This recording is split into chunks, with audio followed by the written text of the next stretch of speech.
on his 80 acres of property, and he used the camera to monitor game moving through the land. He didn't want to tell anyone what he believed he witnessed on his cameras because he figured he would just get called crazy. Instead, he reached out to the producers of the Animal Planet show Finding Bigfoot, and the next day they came to Michigan to investigate. The producers were massively impressed by the fact that he had managed to snap 3 pictures of the mysterious creature. And it was featured on the show in February. So I guess it's not really a breaking news story.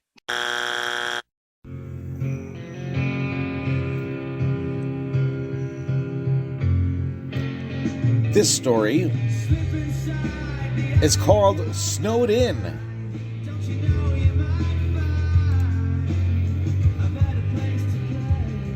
Dozens of people have been snowed in at the highest pub in the United Kingdom for 3 nights after the country was hit by Storm Arwen.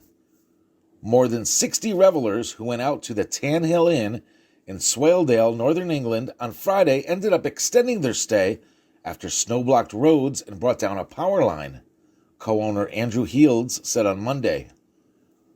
"They're all in good spirits. They're all eating and drinking well," said Healds, 36, who said guests have been entertained by an Oasis cover band called Noasis, who were booked to play on Friday night, as well as quizzes, table games, karaoke, and sing-along carol sessions. It really does sound like the funnest thing ever. There are 3 different routes to the isolated pub, which sits at an altitude of 1,732 feet above sea level. 2 of them were blocked by snowdrifts, and a downed power line shut the third. Healds, the co-owner, has been prevented from getting to the pub. One guest, Vicky Hodgson, said she had driven to the pub to watch Noasis on Friday night in her motorhome and eventually was able to leave on Monday morning. "It's been a bit of a whirlwind weekend," said Hodgson, who praised staff at the pub for looking after everyone.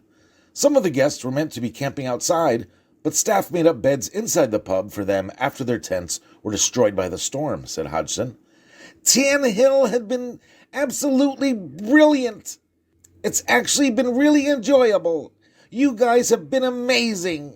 You've worked never-ending shifts to keep us well fed and watered. We will never forget this extraordinary experience."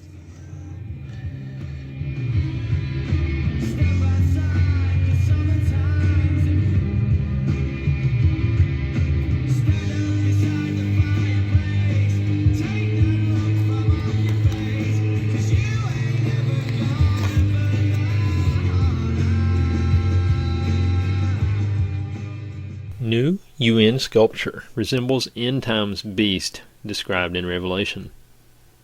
A new giant statue installed outside the United Nations headquarters in Manhattan is being likened to an end times beast described by the Apostle John in Revelation 13:2. A guardian for international peace and security sits on the visitors' plaza outside the UN headquarters. The Guardian is a fusion of jaguar and eagle, donated by the government of Oaxaca, Mexico. It is created by artists Jacobo and Maria Angeles, the UN says in a tweet that includes a photo of the statue. Interestingly, 2 beasts recorded in the book of Revelation are said to symbolize political power and were described with leopard-like features, wrote Twitter user Scott Freeze. Other beasts were recorded with wings to symbolize speed and swiftness. I'm curious where the artists got their inspiration for this work. Revelation 13:2 says, "The beast I saw resembled a leopard, but had feet like those of a bear, and a mouth like that of a lion. The dragon gave the beast his power and his throne and great authority." So, were these hippies at the UN just trying to make fun of the Bible? Or is this the beast that John the Revelator actually saw? Makes you wonder.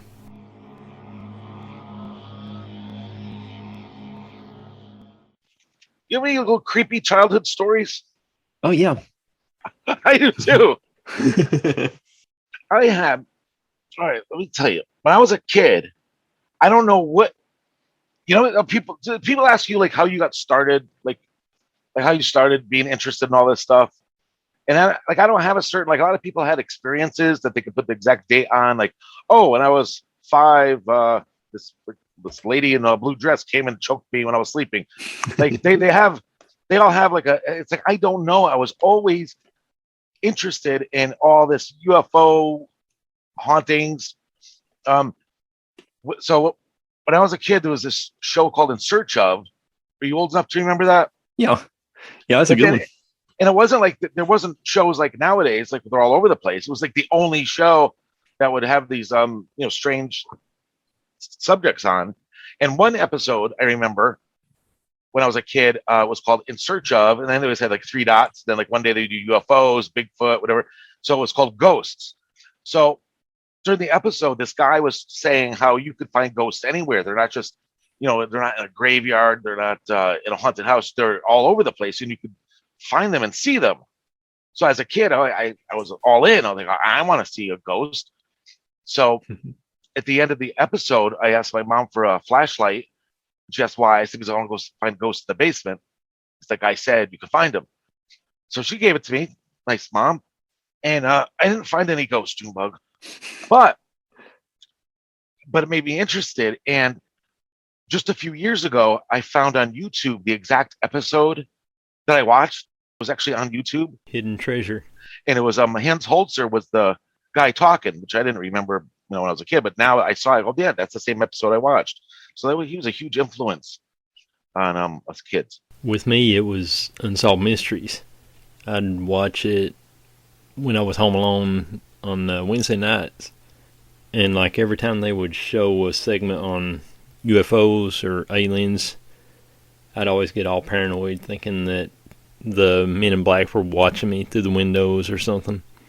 And like the aliens, they could be watching me from the windows as well. It was weird.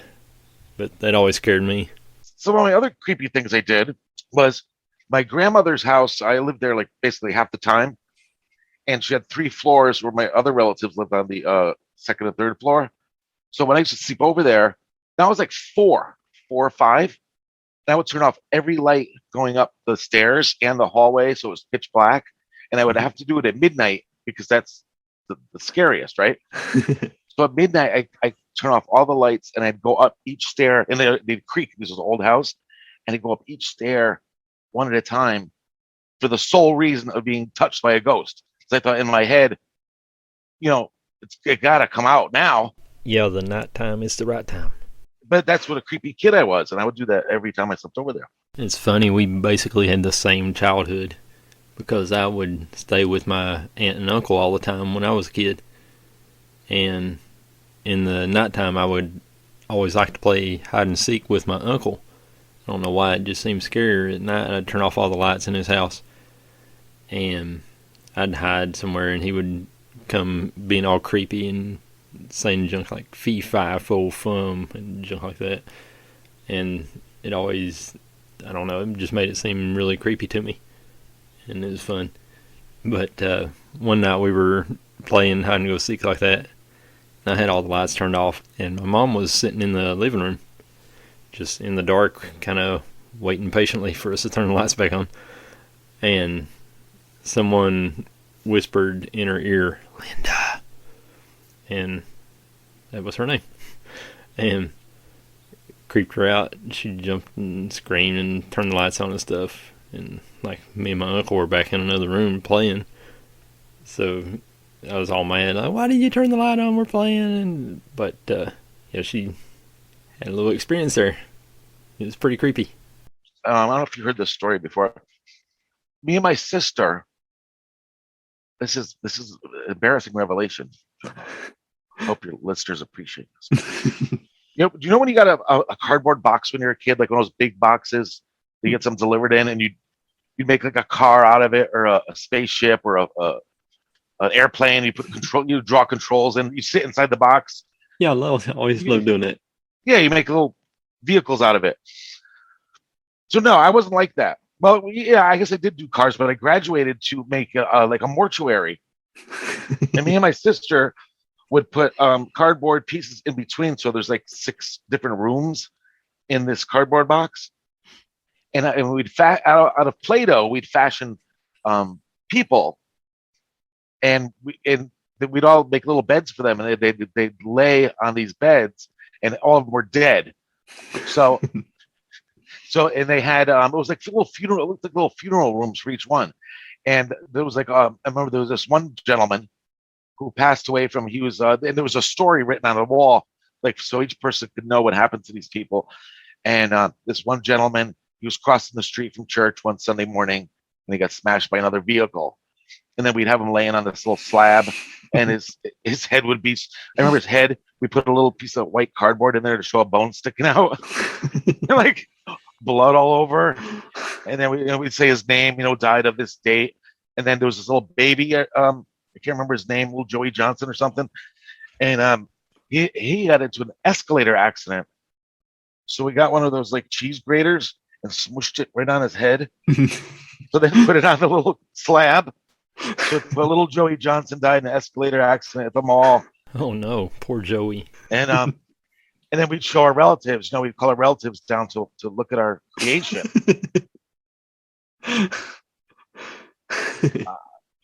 I had no chance of being normal. We talked about Heather O'Rourke on the last episode, and whenever she first died, like when I was a kid, I would see ghosts pretty frequently and stuff, and all my friends had already been kind of worried about me and everything, like he sees ghosts. And like for some reason I wanted to bring attention to myself when Heather O'Rourke died, and I was like, I think I see her ghost over there on top of that swing. My friends were like, oh man, come on now. No. you saw actually Heather O'Rourke. I told them a little white lie. Now, yeah, I don't know why she would have been in West Virginia. You had a lot of experience as a child. Did you live in one home growing up, or did you have multiple homes? Mostly the one, for the most part. I was born into the Haunted Duplex thing, and I only lived there till I was like maybe 6 months old or so. And I think that's what started it. I started seeing ghosts and stuff in that little Haunted Duplex. So I would see them pretty frequently, just all through my teenage years and stuff. I'd see a ghost and everything. Isn't that weird? The weird how some people have reoccurring things happen all their life. Like even the place might necessarily not be haunted, but it's just that you were able to see the things. Yeah, it's crazy. Places. I don't know what it is. It's a mystery. There was one time there was a couple kids that were the rich snobby kids in school, and they didn't really have anything to do with me anyway. But the younger of the two was fascinated that I could see ghosts. So I was telling him stories about the ghosts that I had seen and stuff. And he went back and told his mom, and his mom said, I think you need to just not play with Junebug anymore. So like the next day, his brother said, our mom said we can't play with you anymore. I was like, oh man, maybe I should quit telling people about this stuff. Can you imagine the scene? The little kid running home, throwing his lunch pail in the kitchen. Ma, Junebug sees ghosts. Oh boy. Yeah, I didn't make it easy on myself. I used to get beat up at in school because we were poor, so we didn't have all the kids at a certain time where everybody had Nikes and Puma sneakers, and Levi's, and I swear to God, I didn't even know where Levi's came from because I never saw them at the stores we shopped at. Where did these people get? Everybody had Levi's, so I always had Toughskins for Sears. So all the kids used to make fun of me and beat me up because I had Toughskins. So one year, I told my grandmother, she was cool. She tried to help me. And I said, Grandma, all the kids have Levi's and I have Toughskins, and so I think as she doesn't know, she thought Levi's was like a generic term for jeans. I think she goes, I want to get Jimmy some nice dungarees. My uncle would do that too. Any kind of denim material was just Levi's. So she got me these jeans that were not Levi's, and they had these gold raised like studs all over the pockets, the back pockets, like disco kind of thing. And I was mortified because that's even worse than tough skins.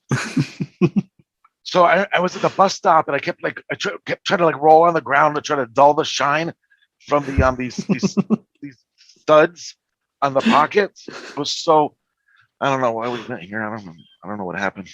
It was awful, terrible. And you were talking about when they were talking about that we both had adventures in the woods. Yeah, I would always stay out up in the woods all the time. It was great, especially like I was probably 14 years old. I was just always up there. Did you remember any occurrences in the woods or just memories, like fun memories? Any particular?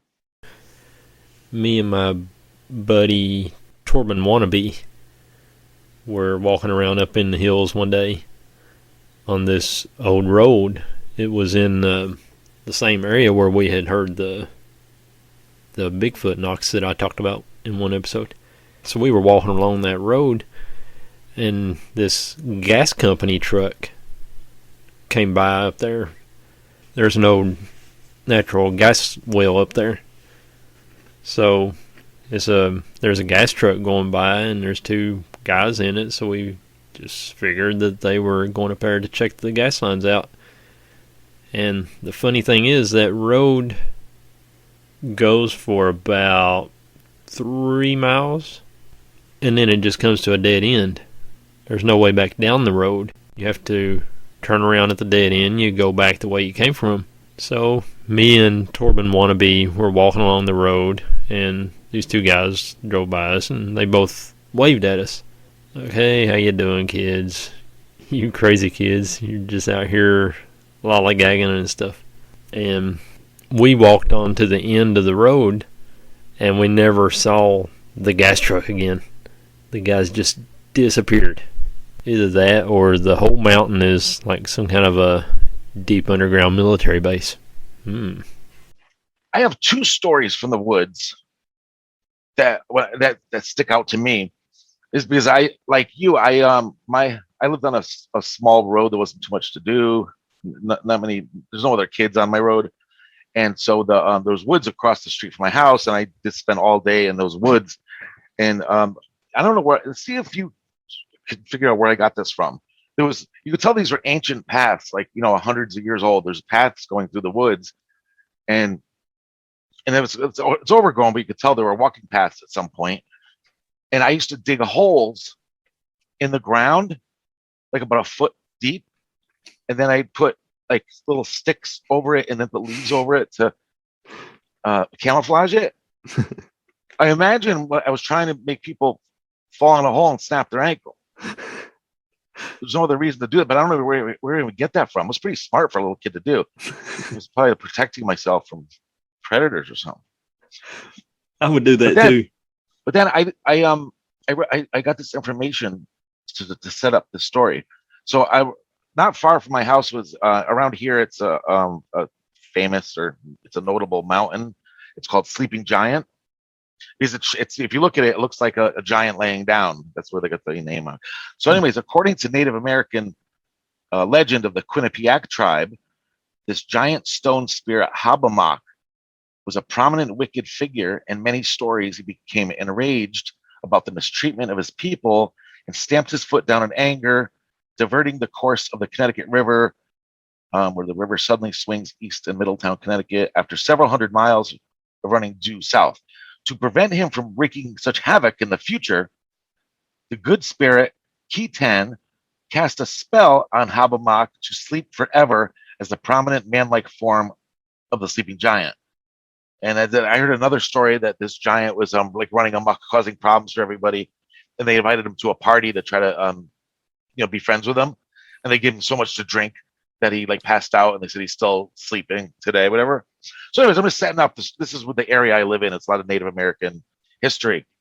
So one day I was a little kid walking through the woods, that la-di-da-da, just walking around, and I saw man, and there was this old fence that was, it's all dilapidated and everything. This fence, and this Native American fella had his elbow on it, like he's looking down yonder, and he was solid. I could see he didn't have the big feathered, no headdress or anything. He was obviously back then we called him Indian. He's obviously a Native American. He had the those pants on like they wear, and he had an armband on, and long black hair, and he was just standing there, like 15, 20 feet away from me. Wow. And I was just staring at him, and then he looked at me, and he looked shocked that I was standing there, like I didn't belong there to him. And I looked at him, and then he just poof went away. Oh, cool. It was just one of those early memories that sometimes I forget about that story. That's creepy. Yeah. I have a cousin who discovered a Indian burial ground on the farm where he lived. Those stories never start out good. He was he had like a science project or something. This was in 1986. He had to find some arrowheads for like a class project. So he was looking in the little cave behind his house, and he kept finding like 100 little arrowheads. So he just kept digging for more, and then he started finding bones. Wow. And he had found there were 7 people buried there in that cave. Eventually they found their 7 whole bodies back there, and all kinds of people came in like from all over the country to come see the cool Indian burial ground and everything. And his dad started giving out bones to people as like souvenirs and stuff. And he is this the story you told me about? Yeah. But you gotta go ahead. Yeah, it's scary stuff. His dad had a skull just sitting on top of his TV, and just giving out fingers to people as they came by and everything. Oh yeah, have a femur bone. And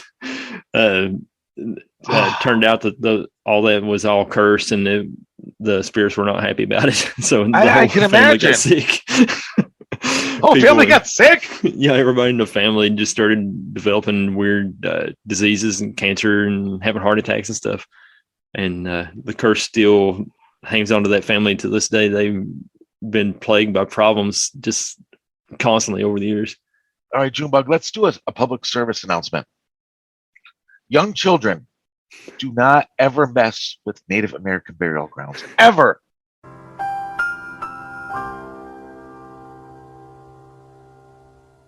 Yeah, you don't want to do that. Every ghost story starts with that. I was seeing that too. Like as we went there that day, and just like 1,000 people there we'd never seen before. Just visitors came in to see all the stuff there, and I was feeling like the Indian spirits just all around watching us and everything. I could see them like peeping out behind the trees, and I would see like the whole get up, the feathers on their headdress and everything, just like standing by in the tree line watching people. I was like, man, imagine this is creepy. There's supposed to be a ton of artifacts in the area still, unless they went through it all then. Yeah, I bet there's probably still tons of stuff there, because he was finding just tons of stuff. Yeah. I bet that's in several other caves around that area too. That's like a movie. Like we had to find every bone we gave away to stop the curse and put them back where they belong. Yeah, it would make a good movie. Yeah. I got another creepy story for you, Junebug. These are just personal stories we're coming up with here. They're okay. People don't know where I live over here, but in a neighboring town called Woodbridge, where I live, we had cousins that we'd go visit a lot, and we'll call them Catherine and Dorothy. It's real names, doesn't matter. But anyways, they were. This is when we were, not around 10 years old or so, and me and my sister would go over there, and they're about our same age, and for some reason, my cousin Catherine, she was like maybe a year or two older than us, so she was more. She had more experience in life. She was way into, I don't know even where she got it from, but she was way into like Ouija board and seances and stuff like that. So remember the Craft when they used to do the levitating thing Oh yeah. in the movie? So we used to do that all the time. We lift. Like she was the biggest one, so we, three of us would get on the side of her with our two fingers and lift her up all the way into the air. We wouldn't let her go like in the movie, but we'd lift her all up. And back then, because you're a kid, you believe in magic, so you don't think anything of it. You're like, wow, that's cool. And now you look now, it's like, how did that happen? Then, so we did all weird things like that over at their house, and we went there. And then one day she says, "Oh, I got to take you out in the backwoods because there's some creepy stuff in the woods." So we go into the woods, and there's all these doll parts hanging from the trees, from strings, like old dolls too, like from the turn of the century, like the head, just a leg, an arm. It's creepy. All over all the woods were scattered with this with these parts. Wow. So I just remember this a few years ago. So I went back to and in my head, I thought that the woods was miles, was huge. And I said, I want to go back to see if those are still there. So just a few years ago, I went back to their old house, and there's only literally like maybe a quarter acre in back of their house of trees. And there's no other house. It's a dead end. It goes up against the highway. So it was probably one of my relatives that lived in the one of the upper floors that was doing that stuff. Wow. And there's kind of like stories about them too. We won't mention now, but might have been a creeper there. But that was scary. That's scary to see when you're a kid. It's scary to see now. Yeah, it'd be creepy. It's funny, little places like that just seem huge whenever you're little, and you go back and it's just small. Did you ever go to your school, like your grammar school or your elementary school, when you're an adult? Yeah, it just seemed like you were going to shrink into the halls, like you were going Alice in Wonderland or something. Just you could barely fit through the halls of the place. It was so small. Yeah, I used to be afraid I wouldn't be able to find my art class. Like, oh my god, how am I going to find the art? It's right there. I always had a fear of forgetting my locker combination. I'd have nightmares about it and stuff, and I can't remember my combination. And what is the thing about all of us? It seems like a common dream that everybody has, that you're in school and you forgot to do your homework. You have a test that you didn't study for. You're like, I've been here 30 years. I have a test. I don't remember anything. You know what I just came across? What's that? I just came across some, okay, like we're talking about for some reason, kids, especially in movies, like I think that having a creepy kid in a movie is the scariest thing. Like if it's a little scary kid, like Children of the Corn, the Omen, The Exorcist, all that. It's like when there's a creepy kid in The Orphan, so kids are creepy, right? So I did some research on creepy things kids have said to their parents, and I'm going to give you some of those. This is the actual things that children told their parents.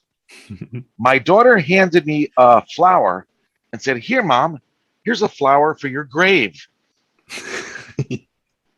Not good. No. Here's one called "That's Not Sleep." Daddy, sleep. Then pushing my head underwater at the pool. Daddy, I want to cut off your head and carry it around with me so I can see you all the time.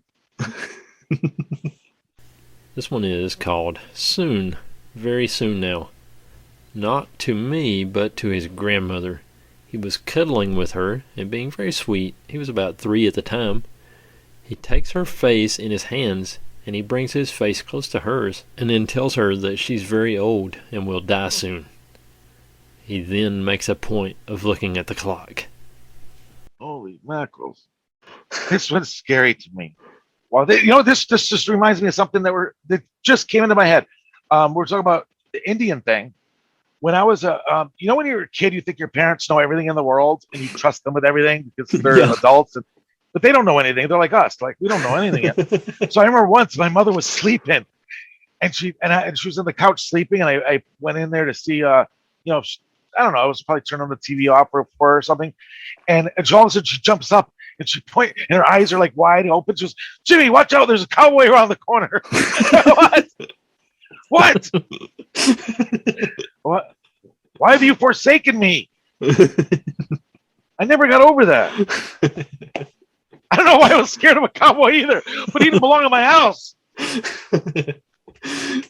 Can't be good. There's a cowboy. So stupid. While saying goodnight to his 2-year-old son, the 2-year-old says, "Goodbye, Dad." And then the dad says, "No, we say goodnight." And the 2-year-old says, "I know, but this time it's goodbye." The bad man. Why are you crying? Bad man. What bad man? There. He points behind me at a dark corner of the room. The lamp on the bookshelf next to said darkened corner falls off as soon as I turn to look. She slept in our bed that night. My 3-year-old daughter stood next to her newborn brother and looked at me and said, "Daddy, it's a monster. We should bury it." Fire! So I shouldn't throw him in the fire? My 3-year-old daughter said while holding her baby brother for the first time. It says, my 6-year-old daughter in the passenger seat looked at me and said, "Dad, when I'm 7, I'm going to kill you." "No, wait. When I'm 8, I'm going to kill you." I asked, "Well, how are you going to do that?" She smiled and said, "I'm going to drive over your head with this car." Not good. Don't encourage them. My coworker's 4-year-old daughter always thought that the rattling of the water pipes in the kitchen cupboards were white wolves, and the sound always scared her. One day she was sitting at the kitchen table and she said, "Mom, the white wolves aren't bad. They're our friends." And her mom encouraged the idea by saying, "Yes, the white wolves are protecting us. They are our friends." And then her daughter added, "They're our friends, but not that man who crawls on the floor and stands by my bed." And then there's a lot of reincarnation type stories that are creepy. Did you ever have any thoughts when you were a kid of a past life or anything like that? No, I don't believe so. I know a lot of people seem to do, and then you kind of forget it after you get a little older. There's a lot of stories like this one was they're walking past an old cemetery. My 3-year-old son casually says, "My brother is in there." When I reminded him that he didn't have a brother, he says, "No, Mama, from before when the other lady was my mommy." Whoa. Here's a reincarnation story. The car fire from a past life. Before I was born here, I had a sister, right? Her and my other mom are so old now. They were okay when the car was on fire, but I sure wasn't. He was maybe 5 or 6 years old at the time. There's another one. When my son was young, I was talking to him about growing potatoes. Potatoes is the theme on the Dark Place for some reason. Aren't they grown in dark places? Right? They really are. Yeah. So they were talking about growing potatoes, and I described how you bank up the earth around them as they grow. And he said, "I know. I used to do that when I was an old man." Missing Harvey. When my little sister was younger, she used to walk around the house with a picture frame of a picture of my great-grandpa in her hands, crying and saying, "I miss you, Harvey." Harvey had died before I was even born. Other than this common occurrence, my mom told me that she would constantly say things that my great-grandma Lucy would say. A woman says to her 3-year-old daughter, the daughter told her in graphic detail how to conduct a post-mortem. And she goes, "How do you know this?" My 3-year-old responds, "I know what I'm doing. I know what I'm talking about. I did it for 30 years. You know what you're going to do? A past lives episode. There's so many good past life stories. Yeah. That's a good Yeah, idea. there's always creepy stories. We need to get out. My noticeably pregnant sister and I were having a conversation at the dining room table. My 4-year-old son was also present, and he asked my sister if there was a baby in her belly. She affirmed, and he, completely straight-faced, slid from his chair and headed for the kitchen, saying, "We need to get it out. I'll get the knife." This one's my favorite. While changing my daughter in front of an open closet door, she kept looking around me and laughing. And I asked her, "What's so funny?" She said, "The man." I said, "What man?" She pointed to the closet and said, "The man with the snake neck right there." Turned around and nothing was there. Wow. Did not expect that. He said that he had a dream about a school shooting the previous night. I asked him what happened in the dream, and he responded with, let me think about it. I forgot who I shot first. Oh, that's a good one. My daughter was 3 and had been waking up with nightmares almost every night for a month or two. I asked her what she wanted for breakfast. She told me she wanted to share it with the dead baby in the closet. I thought she meant one of her dolls. But when I pulled all the dolls out, she said, no, not a doll. The dead one that sleeps on the closet floor at night. What's wrong with these kids? Time out for baby. I work in a preschool. Creepy stuff gets said and done there all the time. The one that sticks out to me happened last year. There is a small kitchenette area in our classroom that the kids use during free time for playing house or whatever pretend games they can think up. There was one little girl that I was keeping a close eye on because of how withdrawn from the other kids she was. I noticed she was playing with a baby doll in the kitchenette, rocking it back and forth and singing to it. She then took the baby, shoved it into the play oven, and slammed the door shut. She turned around and looked straight at me and said, "Sometimes bad kids go in time out," in the creepiest little girl voice I've ever heard, smiling and then running off. Oh, so here's another one. My sister Haley was born exactly 2 months after our great-grandmother died. One day, Haley woke up and announced, "It's my 95th birthday." When we tried to reason with her, she started to cry, saying her name is Irene, which is my grandmother's name, not Haley. This lasted all day, and the next day she claims she doesn't remember any of it. Dead babies. A good friend of mine and her husband bought what was considered an old house around here in Western Canada. Not many houses are over 100 years old. They were renovating the basement one day while I was visiting. I was down there alone with their son, who was barely 2 at the time and could not yet speak full sentences. He took my hand and led me over to a brick chimney-like thing with a rusty metal door on it. He looked up and said, "That's where the dead babies go." I was horrified. First, because the kid could barely talk, let alone say something like that. I doubt he even knew what dead meant. I'm positive that no one would have told him that, and there were no other kids around that would have said that as a joke.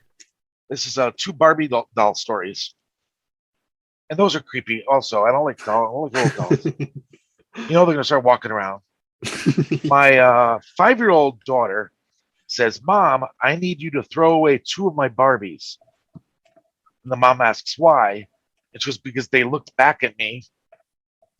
And then one, when I was 4, my mom found me in the bathroom with all my Barbie dolls floating face down in the bath. When she asked what I was doing, I replied, "The man in the wardrobe told me to do it, and if I didn't do it, it would be my turn to swim face down." Not good. My sister has a bunch of old porcelain dolls still down at my dad's house that she had collected over the years. And there was always one that would fall off the shelf. We would find it laying face up on the bed and stuff. It would somehow fall off the shelf over top the bed, but it wouldn't land like it's just laying on the pillow and looking up at you whenever you go into the bedroom. Those things are creepy. One time when the doll fell down like that, it was laying on my sister's pillow in her room. And that day, my sister had a car wreck. And then 6 months later or so, the doll was laying down on my sister's bed again. And then that same day, my sister had a car wreck. She's a terrible driver. I think she's wrecked 15 times. But then my mom started thinking that every time the doll falls down on the bed like that, that's like an omen that something's going to happen to my sister. So it fell like that a good 10 times. It was always laying on my sister's bed, and then every time my mom would freak out, say that something's going to happen. This is an omen. 2 weeks notice. I was babysitting my 4-year-old niece, and we're watching cartoons when she looks over, dead serious, and wonders, "So, what's going to happen to us when we die in 2 weeks?" My friend was babysitting 2 girls, 3 and 5 years old. The older one drew a painting of her family in front of her kindergarten, and a brown curly-haired girl, which happens to be what my friend looks like, kind of above the other people she drew. So my friend asked her, "Hey, is that me? Did you draw me?" And the 5-year-old answers, "Yes, you're in the sky in heaven. That's where you're going to end up when you're dead." That's a good one. Are you going to die today? My 4-year-old daughter asked a restaurant worker, "Are you going to die today?" She smiled as she said it, too. I was out with my little puppy. A kid of about 4 years old came up to me, excited to pet her. His dad said, "Be gentle," as the kid was heavily hitting her head, thinking he was stroking it nicely, as kids do. Then I remember your parents doing that when you're touching an animal. They said, "Nice, do nice, do nice." Then the kid looked at me and said, "If I hug it really hard, all its blood and guts will come out everywhere." While babysitting a little girl, the girl looked up at my mom and said, "I could kill you right now and nobody would even know." In 1991, I worked at a pediatrician's office, screening a 5-year-old for therapy. He lived in the country, no friends, homeschooled, parents had no TV. So he says during the screening, he looks at me and says, "Your brother saved my life in Desert Storm." My brother was in Iraq. The boiler room. When my kid was 4, we were watching a documentary on the Titanic. The scene was a picture of the boiler room, and the camera panned from left to right. He pointed at the TV and said, "That's wrong. The boilers were on the other side, and I was right here."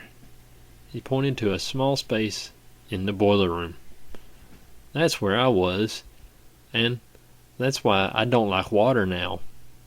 And that does it for Creepy Kid Stories. There was this kid, whenever we were all little, his name was Steven. He was like a year older than me. And for some reason, he was never nice to me. He'd always come over and break my toys and stuff. But for some reason, I guess he was another kid about my age. So What a jerk. I would always want to get him to come and play and stuff. And then he'd just always, no doubt, he would come and break something. So by the time we were like 10 or 11 years old, we had kind of caught on. Okay, yeah, Steven, he's kind of a mean kid. Let's just avoid him. So he was out just riding. He had a little dirt bike. He would ride around the neighborhood all the time. And me and 4 or 5 of my other friends, I think my sister was there, we all ran over like on the creek bank and behind the trees and stuff and jumped down over this little spindly fence. And we saw Steven coming on his dirt bike, so we all hid down there. And while we were down there, I realized that I didn't know how we were going to get back up. I was always bigger than all the other kids. They kind of looked up to me, and I was like, "Oh man, I don't know how we can get back up this fence. It looks like it's going to fall and stuff." And so they were all looking at me like, "What are we going to do, man?" And I was like, telling them goodbye and everything. I was like, "Well, I just want you to know that you guys mean a lot to me, and that I've really enjoyed being friends with you." Go on without me. I thought it was just over. I don't know how we'll ever get out of this alive. You were trapped for 2 minutes. You already accepted death. You know what that reminds me of? Another thing that terrified me as a kid. You know when you take first aid classes in school when you're a kid? Like you're 6 or 7, and they're teaching you first aid? Like, why? Right? So you never thought of it then. You're just listening. So they remember they used to say, okay, if you're out in the woods with your friends and one of them breaks their leg, you find a stick and you got to put it again. Remember they used to show you how to do a splint? You got to put the leg and then wrap it with like vines or something to wrap it around. They think, what pressure to put on me? I'm a little kid going to... Yeah. They would talk about like if you had a bad cut to just rip off your shirt sleeve and tie it around real tight to stop the bleeding. The tourniquet. I'm fine. I want to watch Bugs Bunny. Not do tourniquets. Like you got to be real careful to not get it too tight because you could lose your arm if you get it too tight. Like, you have to know the exact pressure at 5 years old. Stop the bleeding, but keep your arm. It's a bunch of armless people running around that we were the cause of. That the one mean kid, Steven, when we were teenagers, he would talk about there was supposed to be a creepy guy in the neighborhood that nobody knew existed but him. He called him Camo, and he would just always be scared. He would come and tell us stories about Camo was over hiding behind a tree, and he was creeping him out, and his guy that wore a ski mask, and to be on the lookout for Camo. So we were just like, okay, what's going on? But he would always be scared to death of this creepy stalker type guy whenever we were probably like 13, 14 years old. And I think Camo's a real guy. Yeah, I think so. We never did get the chance to see him, but the kid Steven was just scared to death of him. So I don't know if that actually existed or if it was something he made up to try to scare us or what, but he seemed pretty scared about it. This is it was weird when we were kids. There was like, you know how there's a creeper in every neighborhood? Like they would just say stay away. Like, hey, that church over there's like a church on the corner there. Don't walk by that. Don't walk by that church because one of the priests there. Okay, and they just like stay away from the church. Then there was like one house where like a creeper lived, and he was told to stay away from the house. There was the ice cream man that used to come around and try to get kids to come into his truck. Yeah. Did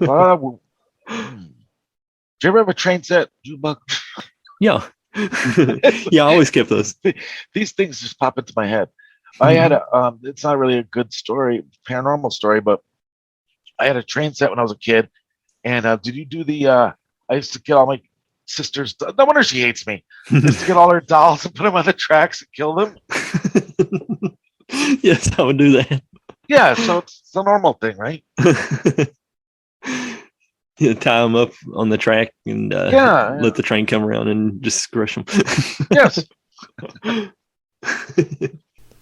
That's about all the time we have for this week. We appreciate you listening. And if you got a topic you'd like to hear us talk about here on the show, or if you got a story and you'd like to get it off your chest and tell it to the world, then you can send an email to indarkplacespod@hotmail.com. Thanks for listening, and we'll see you again next week. Good night, individuals. God bless you guys.